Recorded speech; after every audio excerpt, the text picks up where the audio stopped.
It's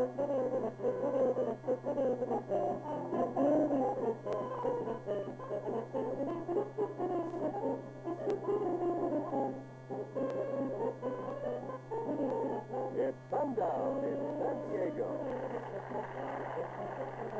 A nightly informal view of your city and the people who live, work, and play here.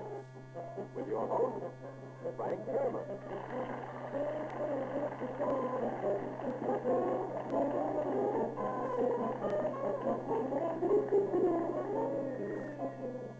I'd like to introduce now from the Aerospace Museum in San Diego, Captain Richardson. Captain? Good evening, Frank. Welcome to Sundown. Pleasure to be here. Now, you're concerned with the Aerospace Museum. You have a title. Are you chairman of the board? That's right. And the Aerospace Museum is a really unique establishment. There isn't anything quite like it anyplace. We don't think so. As you know, we organized the San Diego Air Space Museum about a year ago. In fact, February 15th of last year to be exact. And we've had over 300,000 visitors attend the museum, which is only second, incidentally, to the Balboa Zoo. And we're quite pleased that in such a short space of time that San Diego has seen fit to honor us with such marvelous attendance. I'm sure that after tonight's program, many people have never afforded themselves with the ability or the opportunity to visit the museum. They're going to want to get there. It's open every day of the week? Every day of the week, and it's free. It's right next to the zoo on Zoo Drive. And it's not just a coincidence that we have the Aerospace Museum here in San Diego. When people start thinking way back of the history of aviation, they think of Kitty Hawk. But we haven't kind of blown our horn a little bit loud enough here in San Diego, have we? We agree to that, and of course the purpose of our San Diego Aerospace Museum is to highlight the contributions that San Diego's aviation history has made, not only to San Diego, but to the history of aviation itself. We think it's tremendous. We're very fortunate this evening in having been able to assemble a number of air pioneers, and we appreciate them having given up their time. We appreciate the Aerospace Museum's cooperation in giving us the films and the pictures and the things that you're going to see tonight. So if you've ever flown in an airplane, if you ever wanted to fly, if you ever looked at an airplane and said, gosh, that's a pretty thing, you're going to enjoy every minute of tonight's show and meeting the gentlemen that are concerned with the history of aviation. Who are we going to start with? Well, Major George Hallett is our first guest tonight. And I think George has got a real story to tell. He not only is historian of the San Diego Aerospace Museum, but he was here with Curtis in 1911, and actually he was the mechanic for the airplane, and George will tell you a most interesting story of how he had to fly on the wing of that airplane to tune up the motor so that it would fly as Curtis wanted it to fly. Well, let's meet Major Hallett right now.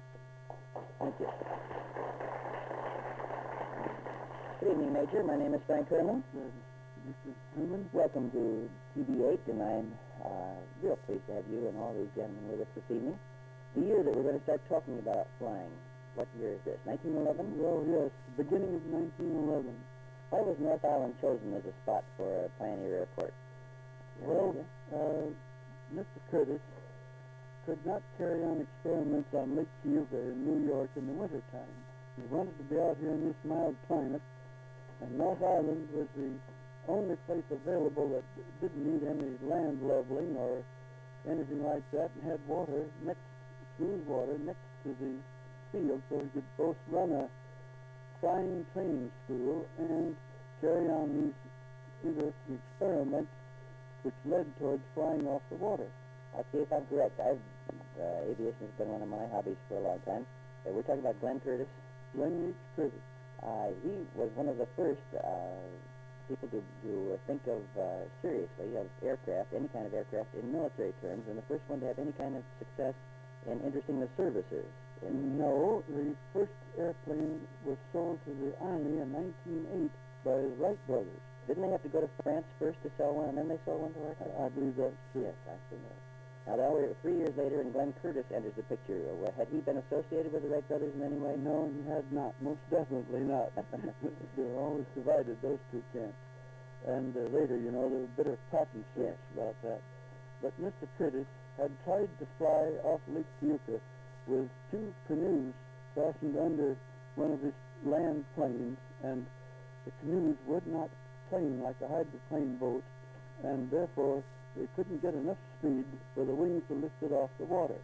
Then he planned these experiments, which were carried out here a year or so later. So he arrived here in, really, I believe, in December 1910 and got started about the 1st of January 1911. Both was the flying school, which was operated on the land at North Island, and these experiments that led to flying off the water, that was done in Spanish Bight, which used to exist between North Island and Coronado. I've seen many references in the maps and the pictures to Spanish Bight. Was this a little neck of land that ran out into A little shallow bay that ran from the main bay over towards the ocean. It has since been filled in, I presume. Yes. Yes. But there was a little narrow strand, like the Silver Strand, across there. Now, what was Glenn Curtis's affinity for wanting to get airplanes next to water? Was he hoping for the safety factor in case they... No, he believed that he might interest the Navy I see. if he could successfully make a machine operate off the water. Then, were you working with Glenn Curtis in 1911? I was working in a waterfront machine shop, the Baker Machine Company in San Diego, and Curtis hired me part of the time to work with him on those experiments. Captain Richardson mentioned that you were on the wing of an airplane adjusting the engine while it was flying? That came a little later in the first Navy plane, the A-1. That was about several months later. Why would you not have been able to adjust it on the ground? Did it have a particular change of action when it was airborne? No, just simply while it was running full load, turning the propeller at full speed, then it was possible to judge what was wrong with the engine. We have some wonderful photographs now, and there's one on our monitor. Can you see this one?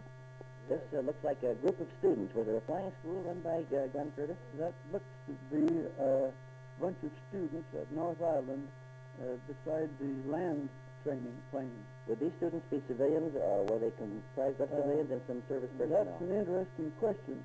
One was the first naval, was to become the first naval flyer, Lieutenant Ellison. Yes. And there were 3 or 4 Army officers, 3 I believe, Captain Lieutenant Beck and Lieutenant Walker and one other, and there were several civilians, one of whom was Charlie Whitmer, who became an exhibition flyer, and I went on the road with him as a mechanic later. And it's kind of a two-man flying circus. Yes, that's right. Did you take the flight instruction yourself, or were you concerned with the school? No. I did teach flying before ever flying myself, because that was the way flying was taught, with the instructor standing on the ground, you see, and telling the boys how to do it. They only had single passenger planes? That's right. And above the roar or the clank of the engine, he had to yell up to them? No. He'd tell them beforehand, now you do this and so, and when he came down, he'd say, now, you didn't do that just right. And, of course, Mr. Hoover here is going to tell you all about how that was done, but it's quite an interesting process compared to present training processes. All right, I think before we go any further, you just referred to Mr. Hoover.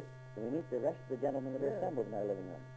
Well, next to Mr. Hoover is Colonel Seifert and Frank Seifert, who did the first aerial refueling, which has become so vital to the air service now. And next is Oakley Kelly, Colonel is it now, and he, together with McCready, made that first non-stop flight From coast to coast. from coast to coast. Yes. And then there's Admiral Craig, who was on the first aircraft carrier.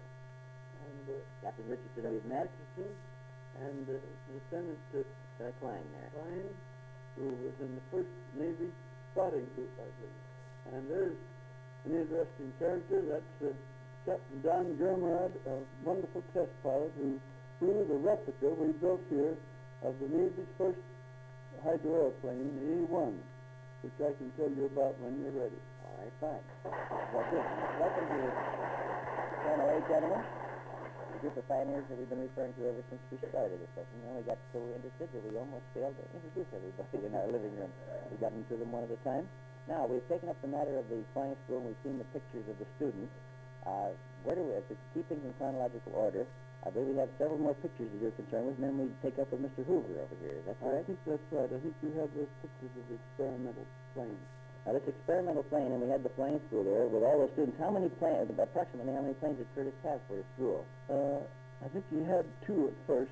One four-cylinder plane for beginners and an eight-cylinder plane. This was a plane that he carried out experiments on with one of his regular exhibition planes, and as it arrived from the factory, it had certain peculiar floats on the bottom of it which did not work. It was impossible to get enough speed for the plane to get off the water, and we made quite a number of changes on that, and finally this rig shown on the monitor now with a hydrofoil surface placed way out in front on bamboos held the nose up so that the thrust of the propeller up high wouldn't shove the nose down. And with that, he finally got up on the surface of the water and made a lot of speed, and he was delighted with it. He made a sharp turn and skidded sideways onto a mud bank and brushed all that pontoon equipment off, and we put it back on there, and the next day he flew a little bit with that. Now, this was in the year 1911. 1911. And hydrofoils are now supposed to be the newest and biggest thing in transportation. Yes. There had been a lot of work on hydrofoils in Italy by an engineer named Forlanini years before that. In other words, with the standard pontoons, or as you mentioned, just for our friends, they tried to do it with canoes, and these had so much drag, and the plane actually had a tendency to go faster, it would make the whole plane nose over. And there, you see, that after he got off the water successfully with this weird contraption that made it first, then the Baker Machine Company made for him that single pontoon, and planes that looked like that, which also looked like the A-1, planes like that were made for several years, and I helped deliver planes like that in Russia, Austria, and France, and Germany.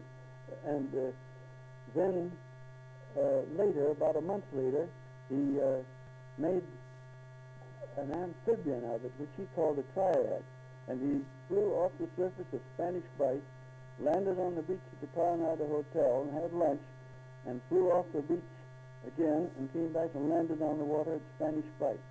That was really a first all the way around. You must have had an interesting time delivering each one of these planes to the various countries, and that would take up another program, I'm sure. Yeah.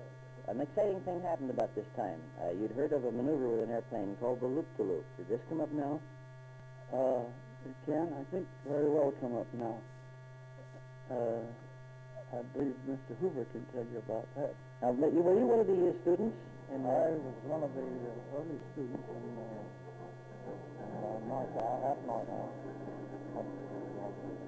All right, we've got some footage now, and this is antique footage of these planes. This is the A-1 that we're at? I think this is the A-1, but whether it's a replica or not, I don't know.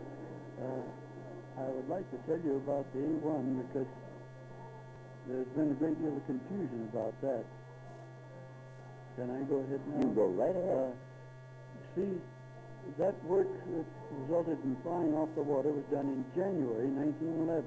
Then in late in June, last week in June, Curtis completed a new machine, larger pontoon, and larger engine, which was delivered to the Navy in Hammondsport, New York. And that was the Navy's A-1. Now, the A-1 is the open frame plane that we saw, and the other one with the enclosed pontoon would be a later development by Mr. Curtis. There was a comparison in that bit of film that we just saw. No, the A-1 looked like that last one with an enclosed pontoon. And I was in Hammondsport at the time that plane was delivered to the Navy and met Lieutenant Towers and Lieutenant Ellison. And Ellison gave me my first ride in an airplane in the A-1, and it did not yet have the two seats on it. I sat on the wing with my arm around the strut for that ride over Lake Keuka. Then about a few days later, the logbook of the A-1 shows this, I went up again at Ellison's request to see if I could spot the trouble with the engine while we were flying. I see. I was able to help slightly in that respect. And I saw both Ellison and Towers many times after that in Hammondsport. You just injected a new man's name, Mr. Towers. Was he an engine specialist? Mr. Towers was your famous Admiral Towers, who was in command of all aviation in the Pacific here before he retired. I see. The engines at that time, they must have been very similar to the automobile engines and very, very heavy, weren't they? Not near as heavy as the automobile engine. No. Right. You're referring to the logbook, and this is a reproduction, I think it's an offset copy of the logbook of the A1, is it not? Oh. Yes, it is. And my name there. There it is. And there's another instance. Looking for the dates now. Oh, the date? Here we are. This is July 8th, 1911. We're going to show this to our friends at home. Reproduction of the logbook. Yes, sir. You were going to Was he trying to tell us something? Yeah, he was just trying to tell me to hold this up to our friends at home. I see. All right. This, of course, comes to us, I'm quite sure, from the Air Museum. And in order to protect the original copy, they have made an offset copy of this. Now, we covered your portion. Not that we could cover it in total in a few minutes, but we come next to Mr. Hoover.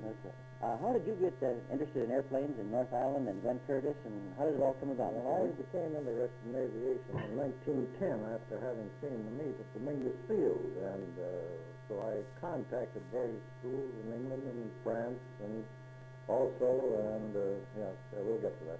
And then I went to the Curtis School. Now, regarding Lincoln Beachy, without a doubt, he was the greatest aviator that America ever had. This is a new name now, Lincoln Beachy. Lincoln Beachy, yes. Now, he had first flown a dirigible, then he flew a pusher plane. Curtis told him at first he never would make an aviator, but he kept on, and he did make an aviator, and the great one, greatest in America of his time, no doubt about it. And then he quit flying for a while, and then later on he came back after Pegu had looped the loop in France in a monoplane. Then Beachy came back and built this Curtis plane and brought it here to North Island and made the first loop in America in North Island. It was my privilege to fly out of Beachy's office in Chicago for over 2.5 years while he was there, under his direction there, you might say, under contracts that he had made. But to make the first loop-to-loop, He did that at North Island. Did he transfer his operations from Chicago to San Diego? No, he worked out of Chicago. When he came back the second time, started flying on this looping while his office was out of Chicago. But he merely developed the plane here with the Curtis from the Curtis people here. He'd heard of the maneuver, the loop-to-loop, and of course this would the preparations for this would be equivalent to takeoff of a missile from Cape Canaveral. They had to figure out. He was way ahead of his time and all that sort of What thing. year was this? 1914. Now, why it's obvious to the gentleman here, but why would it be such a tricky thing to do a loop-to-loop? You had an airplane that could fly and it had an engine and propeller. Why did they have to do all this research and preparation? Why didn't they just go out and loop it? Because they didn't know whether the job would stand it or not. Whether the plane would hold together? On the plane and then looping. They didn't know whether it'd get over or not. And one of the problems, too, was to get up enough airspeed, and the engines at this time were still No limited. question about Beachy getting the airspeed, because he used to go up and shut his engine off and spiral down as a dead engine and come out and land. Yes. No question about getting speed, but there's a question of what the plane would do. Would the gasoline run out? Would the oil run out of the engine? And things of that kind. They had to do a lot of, and he was the boy that had the nerve to take the chance on it and do it. Did you, first of all, were you a student in Curtis's first school? I was one of his first students. I believe I'm the oldest from, graduated here at San Diego, North Island. Were you there the day that Beachy performed the loop? I was there before he was. I was there in 1912. And Lieutenant Powers and Ellison at that time were my observers on my Aero Club license. Now, having you speak of Beachy the way you did in these preparations, was he the kind of fellow that might have taken his plane out over an open field in El Cajon and tried it once and then come back and said, fellas, I think we ought to get ready to do a loop-to-loop? No, because he wasn't that type of fellow. He was. Very quiet and very hard to talk to. He had his person, he just didn't anything to do with anybody. He wanted to be left alone, that was all. Flying was his whole... That was right, that's all he was interested in. Now, I believe we do have some photographs in connection with this first loop-to-loop, do we not? There were some coming, and there's some doubt in my mind whether we have. We apparently do not. All right. Now, you then were concerned with the first loop. Have we covered all the bases of your association with North Island and Well, I was just merely going to tell about the school. Major Halder mentioned about the school. Well, at that time, you paid $500 tuition, and that was to give you your Aero Club license, which consisted of doing 2 sets of figure eights. The pylons were placed about 1,000 meters apart, and you had to make 5 figure eights around those twice and land within a 150-foot marking on the circle. And No. that gave you an Aero Club license, your International Aero Club license. This would be before they had gotten to official government licenses of any Oh, kind. yes, I had one of those, one of the very early government licenses. Now, your instruction then would include takeoff, doing a figure eight, and landing, and this cost you $500 in 1914. $500, that's right, in 1912, 1911, 1912. And that was a lot of money. It was at those days when you didn't have it. I was going to say, you must have been a rich kid. Yeah. I lived on $1,000 on a platter. How much did an airplane cost in those days? Was there About $5,000 for one, like, I think that was the price, wasn't it, George? The A1 cost $5,500, but the exhibition plane cost for Yeah, that's right, $5,000 about. And actually, an airplane being the attraction that they were, how did you keep the entire populace of San Diego from just getting in your way out there when you were doing all these Because tests? it was very difficult to get to North Island at that time. They used to have a launch that was from the foot of Broadway with Curtis, and we got down there at 7 o'clock in the morning, go to North Island, but 10 o'clock the wind would come up and we'd stop flying, too much wind. So then to get around, otherwise you had to take the ferry and go across and walk way around the Spanish Bight. That was a tough deal, too. And now, Mr. Howell, we have a third gentleman on the couch. So where does he enter in this picture? This is Colonel Seifert. Well, he conducted the first aero refueling flight, and that's something of great interest and importance to the air service now, and I'm sure he can tell you all about it. The problem was that to get range with an airplane, they used, I imagine the gas tanks could only be so large to accommodate the payload of the plane, and the idea was to get more distance, and that was the reason for refueling in the air and the interest in it, Colonel Seifert? That is correct, Frank. The simple reason that most dangerous any flying is takeoff. There's not much danger in landing or when you're in the air. And the lighter load you can take off, naturally, the better off you are from the safety factor. Another thing, if you have a lot of gas on board for a long cruise, then you can't take on quite as much munitions. You have the lighter bombing load and the lighter machine gun load. So that's how it originally started to refuel in midair in 1923. Now, once they learned to refuel in midair, there was an exhibition flight, a mass flight of planes. This was performed by what branch of the service, and do you know about this? Yes, I was in that one. That was in November of 1918, right after the armistice, around Thanksgiving Day. And I think we had some 200-odd airplanes. We had Thomas Morton's and the Simon Squeezers and the Curtis JN4Ds. All single-engine jobs, some rotary engines. You mentioned JN4Ds. That was affectionately or otherwise known as the Jenny. It was the great training plane of World War I. The OX-5 motor and the OX-9 engine. As a matter of fact, there is a very tight organization in the United States that have run into the OX-5 Club. People who have flown any kind of an aircraft that had an OX-5 engine in it. Yes, And these yes, sir? They developed 90 horsepower if the propeller was good and dry and not wet. And sometimes you get them to rev up 1,200 revolutions a minute if you were lucky. Well, a lot of people during the Depression that wanted to fly would somehow manage to buy surplus or abandoned or discontinued OX-5 engines, and they were flying around in airplanes as late as 1936. And I mean, they weren't historical airplanes. They were working airplanes in those days. It was a good airplane. They built thousands of them. You say we built thousands of them. You mean the United States? government. Yes. After the mass flight went from where to where? Do you recall the... Yes, it took off from Rainfield. They took off from now what they call Brownfield. We call it Beachfield, Old-Time Mesa. Yes. And of course, we were glad to get rid of it as soon as we could in 1919. Then we took off from Rockwell Field. Now, some ships took off from Camp Kearney, the drill grounds out there where Miramar is. Yes. And some took off from Crown Point. And how many planes approximately were in the I flight? think there were 212, I remember correctly. Well, I was flying a Thomas Morse Scout, rubber engine. And the destination was? Just get back to your feet, we'll just leave you tonight. I hope you didn't run into anybody, because you had no parachute. Were the services cooperating? Did we have the Army, Navy, everybody flying in the No, that plane? was all Army, and that was before the Navy socialized North Island and Rainfield and Brownfield. It was all Army then. The Navy had on the north part of the island. We were down the south part. They had a few airplanes, seaplane hangars. Major Hallett, now to get back to the who's on first with North Island, Glenn Curtis, as a civilian, first picked out this as the place to conduct his experiments. Then which service entered into the picture first? Do you recall it? I believe the Army came, the Navy came there first for 2 Burgess Light seaplanes, and then the Army moved in 1913, and with 3 airplanes and a flying boat, small airplanes. And they started up their operations with Lieutenant Geiger and 4 other flying officers and 8 enlisted men. Fine. I believe we're lucky enough to have some footage of the original experiments concerned in the refueling, some pictures of it now. The idea was to get an airplane airborne, and Colonel Seifert, do you recognize that aircraft that had this Yes, those are 2D-84Bs. I'm flying upper plane, and that's Virgil behind me in the rear cockpit. And in the plane just underneath that is Lowell Smith, who later was the first round-the-world flyer. Well, this plane was a converted bomber that had been turned into a tanker? Well, they called them bombers, but they were just... observation plane? Well, yes, it had a machine gun turret in the rear cockpit. We had to redesign the bottom ship because we changed the center of gravity. The gasoline tanks used to be between the front seat and the back seat. It made it convenient when you went in your nose, just push the gasoline tank against you. Then the back came hit you this way. So we had to redesign it and put the tank in the back.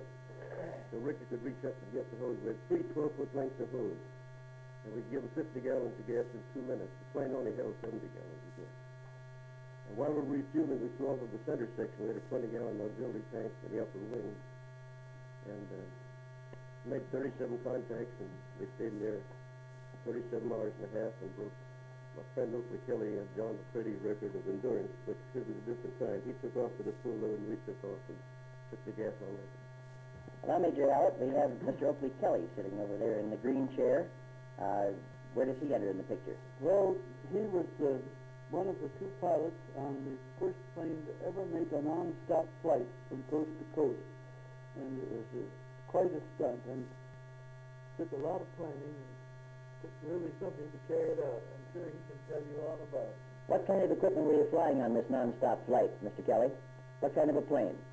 Well, the airplane was known in America as a Fokker T-2, Army airplane T-2, and was built by Mr. Fokker in Amsterdam and shipped to America as a transport airplane. But I was fortunate enough to be stationed at McCook Field in Dayton, Ohio at that time, which is the experimental and research headquarters for the Army Air Force, or Air Corps at that time.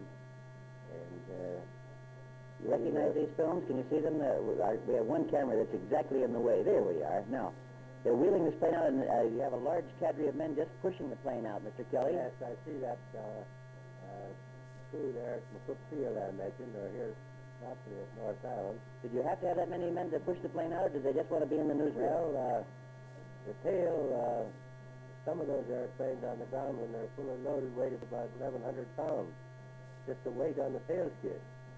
Now, to make this cross-country flight, did you have to convert this plane into mostly fuel tank? Yes, it was modified there at McCook Field in Dayton, Ohio by placing additional gasoline tanks in it. Originally it had one tank up in the wing. It held 130 gallons. When we were loaded, we had 740 gallons in it. Did you have to pick an airfield that had an extra long runway for the takeoff? Well, in those days, we had a fixed propeller, and the variable pitch propeller was unknown, and hadn't been developed at that time, and the horsepower was about 400 horsepower. That was a Liberty engine, and turning up at 1,750 RPMs, it would develop about 430, but with at low altitude and a fixed prop, it was impossible to get more than about 1,520 revolutions out of the engine. Did you on the ground? Where did this flight the distance to take off was generally about 6/10 of a mile. And any airplane that won't fly for a run of that is probably stay on the ground. Might just well get an automobile license for it. What field did you take off for this flight? Where did it take off from?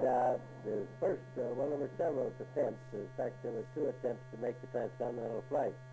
But we were ready to try it in the fall. So we came out here to San Diego to take advantage of the east wind. At that time of year, there's an average wind of about 20 miles an hour from west to east. But after being trapped in the fog here in these mountains, and of course at the time of takeoff, our load was so heavy that we couldn't clear the mountains directly east of San Diego. It was necessary for us to follow north through Banning and through the passes in general, all the way to Deming, New Mexico, and then on up through Santa Rosa and over the higher elevations in that vicinity. Approximately how many times did you have to refuel during the flight? We didn't refuel. This is a non-stop flight from coast to coast. We started with the load, and it was the first continental non-stop flight in the history of America. And as a matter of fact, it took the airlines exactly 30 years to duplicate the 30 years later to the month, they were able to make for the scheduled non-stop flights from Los Angeles to New York. But speaking of the distance of takeoff, in New York, when we tried to start the start of a successful flight, we were loaded and ready to go, and the blocks were pulled out in front of the wheels, and full power was applied, and with about 375 horsepower available, the airplane stood still on that hard, dry ground. And it was necessary to bring mechanics in to push the wheels to get it rolling.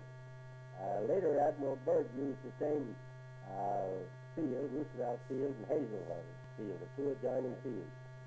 And Admiral Byrd had the bulldozers build an incline, an earth incline, so he got his airplane back on that, and then he was ready to go. He ran downhill to get it rolling. That was the way we had to take him off. We lack of horsepower. So after the takeoff, we didn't have any trouble. As a matter of fact, flights of that nature in those days had to be made on the ground before you started. That is, attention to detail and studying every possible feature of the trip.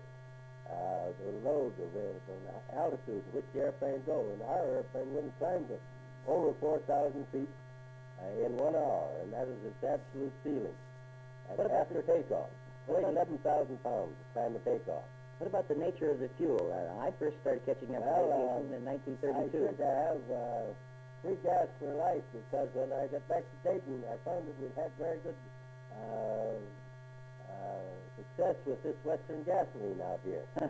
And we asked Washington to ship us a carload of aviation fuel from San Diego in steel drums, ship it to Dayton, Ohio. They thought we'd lost our mind back here. What's the matter? We have plenty of gasoline back here. But we could prove to them that Western gasoline at that time had non-detonating feature, yes, which was equal to about 20% of benzol as we used in those days back at Dayton. And we could prove that on a test engine, which you had in your plant there at Dayton. And we could avoid this detonation or pre-ignition in a test engine, and that way we were getting about more horsepower per cylinder, see.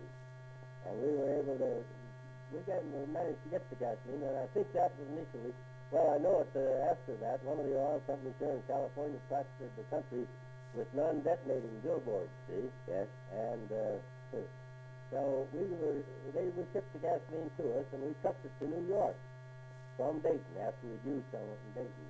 Did you have to strain it into the gas tanks through a chamois? I saw this done as late as 1935. Well, we were very careful of water and any foreign substance in the gas lines, but we didn't chamois the gas lines. Now we had a coast-to-coast flight.